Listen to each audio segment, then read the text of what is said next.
உங்கள் பேரில் ஒரு பேங்க் அக்கௌண்ட் இருக்குதா அப்படின்னா இந்த பதிவை கடைசி வரைக்கும் கவனமாக கேளுங்க.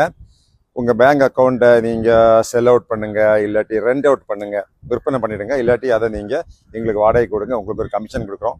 இந்த பிஸ்னஸ் எப்படின்னா பணம் வந்துடும் உங்கள் அக்கௌண்ட்டுக்கு, நீங்கள் அதில் ஒரு 5% நீங்களே வச்சுக்கோங்க, மீதி எங்கள் அக்கௌண்ட்டுக்கு அனுப்பிச்சி கொடுங்கன்னு சொல்லுவாங்க.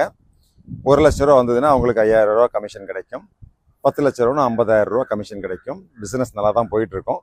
ஆனால் திடீர்னு போலீஸ் வந்து உங்களை தான் பிடிச்சி அரெஸ்ட் பண்ணி ஜெயிலில் போடுவாங்க. ஏன்னா இந்த பணம் சைபர் குற்றவாளிகள் மக்களை ஏமாற்றி சம்பாதிச்ச பணத்தை கொண்டு வந்து நேராக உங்கள் அக்கௌண்ட்டில் போட்டுட்டு அப்புறமா பாதுகாப்பாக அதை வந்து வெளிநாட்டு அக்கௌண்ட்டுக்கு மாற்றி அப்படி கிரிப்டோ கரன்சியை மாற்றி அது எங்கேயோ ஒரு நாட்டுக்கு போயிடும். அப்புறம் அதை யாரும் கண்டுபிடிக்க முடியாது. இந்த குற்றவாளிகள் எல்லாம் வெளிநாட்டில் இருக்கிறனால போலீஸுக்கும் நேரடியாக போய் அவங்களை கைது பண்ண முடியாது. ஆனால் நீங்கள் தான் மிகப்பெரிய குற்றவாளி மாதிரி மாட்டிக்குவீங்க. சாதாரணமாக ஜீவனம் நடத்திட்டு இருக்கக்கூடிய நீங்கள், நியாயமாக பணம் சம்பாதிச்சுட்டு இருக்கிற நீங்கள் மிகப்பெரிய குற்றவாளியாக நேரிடும். எனவே உங்கள் அக்கௌண்ட்டு யாராவது வந்து இதை வந்து ரெண்டுக்கு கொடுங்க, உங்களுக்கு கமிஷன் கொடுக்குறோம் அப்படின்னா அதை கண்டிப்பாக கொடுக்காதீங்க. அவன் ஒரு பெரிய சைபர் குற்றவாளி. அவன் இந்தியாவில் இருக்கலாம், வெளிநாட்டில் கூட இருக்கலாம், எங்கே இருப்பான்னு சொல்ல முடியாது.